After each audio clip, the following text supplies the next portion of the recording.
Elizabeth Strout's Tell Me Everything indeed tells you everything.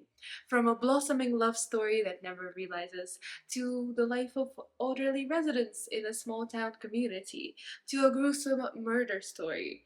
But also, it tells you the story of dandelions and the joy of being able to do a cartwheel, and just in general about life, about ordinary, mundane things. But at the same time, it also tells you that nothing about life is ever ordinary.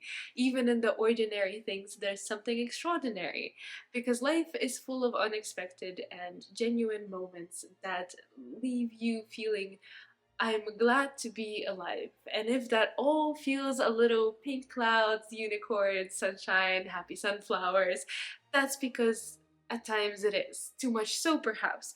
But we'll get onto that a bit later. Tell Me Everything brings a lot of feelings. In fact, many of these feelings probably need to be written in big trigger warnings across the entire page, because this book has it all. Suicide, addiction, cheating, sexual assault, every trigger warning possible, it collects them all.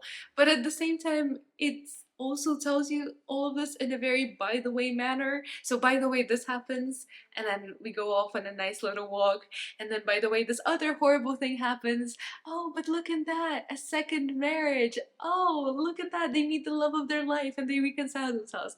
So, I think the core message of the book is that in the grand scheme of things, if you look at it all from a broad perspective, life seems somewhat terrible.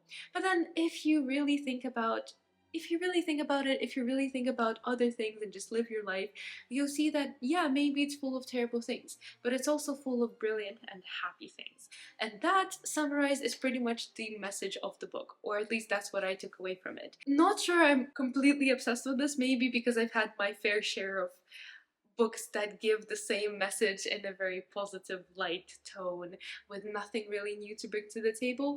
But this is not a question of the message of the book, this is a question of the execution. Writing wise, Tell Me Everything has a quiet sort of power to it, because there's not really any lines that you would highlight and cherish for the rest of your life, but it's just sort of the book overall, because it's told in such simple ways, but there are just certain individual moments or individual one-liners that just make you go, aw. And it's not anything in particular, it's just the way that she describes the happiness of a smile or a simple joy at just having a quiet moment with someone you love. And it feels like it's just because there's an omnipresent narrator here who's full of affection for the character and this little town and this little story that they created. And it sort of reminds me of when you see a small child listening to someone read a book out loud to them, and all the sad bits they're kind of like, oh no, but they want to keep on listening, and then all the happy bits they're almost gesticulating excitedly. And that's exactly what Elizabeth Strout seems to do, because she tells all the sad and the terrible bits like, oh no, we must get through it. Very sad, and very emotional. But then, oh look at that. There's this one happy thing that happened. And her enthusiasm for the way she tells the story, even if occasionally you're left feeling that the way that the narration is carried forward is somewhat immature, maybe because of this exact feeling that I have. Overall, the enthusiasm for the story is infectious, because there's a joy towards the story, there's a love for the story, and it's felt in the sentences. So writing wise, I think that can only be a good thing. But the strange part is the characters that the writing creates, because for lack of a better word, they're all oddballs in that they're all somewhat strange and broken and not particularly interesting, but they just elicit empathy for them, and I suppose they make you care. And again, it's not because they're interesting and you care about what happens next. It's because you care about them. Because there's just something so sweet about an old man who really cares about his wife, but also, cares about another woman. And then, this wife who is passionate about church and at the same time wants to be accepting and tolerant of modern day society, which he doesn't quite understand, and all of these kinds of things. But plot wise, is there even a plot? Because this book feels more like a series of interconnected moments. This happens, then something else happens, and by the way, in parallel, that other thing happens. And I don't know. I suppose it's like life itself. There's no linear narrative. There's no particularly dramatic spikes and points of action. In general, there's just kind of a sort of tepid warmth that you feel towards characters, much like I guess you would go through life if you are surrounded by people who you don't love, but who you don't hate, who you're just sort of neutral about, who you don't particularly care about other than the way that you would for any human being. So to life, so to this book. Because at its core, the book, just as the characters say, is about unrecorded lives. The stories that are never told, the stories people see and witness and hush up and then just don't bring up again. The subtle things, the small things, the things you wouldn't really find interesting in a book, but you would certainly think about in life. And many of these stories are deserving of your attention because once you put yourself in those shoes, once you kind of feel the emotional aspects of it, then you start to see that they're not really boring. And they're the kind of stories that stay with you. I'm just not sure that you would want to spend this much time reading about all of these different kinds of stories. I think you need to be in a particular frame of mind. But these stories do stay with you. For example, the heartbreaking story of a young boy who tells his mother that he doesn't like Christmas and she cries, and years later he carries that guilt because he realizes that she cries because they were poor and she couldn't provide for him. These kinds of stories stay with you. These kinds of stories form you. They form your worldview, they form your perspective, they form your interpretation. But these are also stories that are, do you see how they're not necessarily like engaging? They're engaging in the sense that they bring self-reflection, they bring a sort of emotional take on it, but they're not stories that you're like, wow, this is so exciting, I must read on. So it's just, I think, a more realistic sort of story. But at the same time, when it's just story upon story upon story, and that's not how life is, you don't have emotional story after emotional story after emotional story. You just kind of have moments here and there that form your perspective, that stay with you. Then it gets a little bit grating. And I think this book was trying to mirror life, but in piling story upon story upon story of unrecorded lives of people who don't know each other, people who are completely unrelated, but only tied together by these third parties who exchange these stories.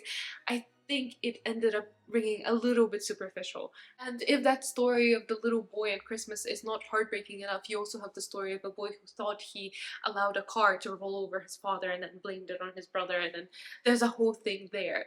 But what I do like is that for Stroud, this is not the pity Olympics. Every story is equally important, worthy, deserving of your attention. So I like that she pays attention to these stories that you wouldn't normally tell in a book, that she glorifies, that she glorifies the story, but more than that, she glorifies the people who truly listen, who truly take the time to pay attention. To wrap this up, the plot is just story upon story upon story, and if you don't like slice of life, steer well clear, because this is multiple slices of multiple different lives with no plot and not really any point of action. Like, I'm sure that fans of this book will say, but there's a whole other like murder mystery, but it's really not at the forefront. There's nothing that's at the forefront here. Like, there's no particularly fascinating narrative pulling you along, training you along, and I think the pacing in general suffers. And I think occasionally, because there's no plot, you're left to focus on the characters. But the characters, oh, we need to talk about the characters. In general, some of the characters just, they, characters are not white nor black, and neither should they be. But they should be real. They should not be cardboard cutouts. And more importantly, if you're gonna show the way that people are in life, then you need to show that they're gray. But an interesting shade of gray, if that makes sense. Because having characters who are so shockingly good, but then do like one tiny bad thing, is not really showing a great character. And then having characters who did some terrible things and then make up for it, yeah, that's slightly more interesting if you give those characters enough time to develop. And I think because the book focused so much on all of these stories, it just ended up forgetting about the characters. But because we only focused on the stories through a somewhat oral tradition of conveying the story rather than actually witnessing it, or the showing not telling part, I think that the characters too were left slightly underdeveloped. So overall, I was just, there's just this underwhelming feeling because you realize the genius in the book and there's so many good parts, but there's just so much of it that's not really anything special, that it's hard for me to wholeheartedly recommend this book. So I guess it all really comes down to how much you're willing to have this kind of book in your life at this moment. And I wouldn't say that it's a particularly heavy read, so if you're like, oh, I want to read something deep, you wouldn't really find it here, just because again it stretches itself too thin. Like there's not really any deep analysis, just kind of superficial social commentary and emotional provocations when the characters just make you want to say, oh Bob, oh Lucy, oh Jim, oh this, oh that, and kind of pity for them and feel for them, but never really truly care for them, just emphasizes them.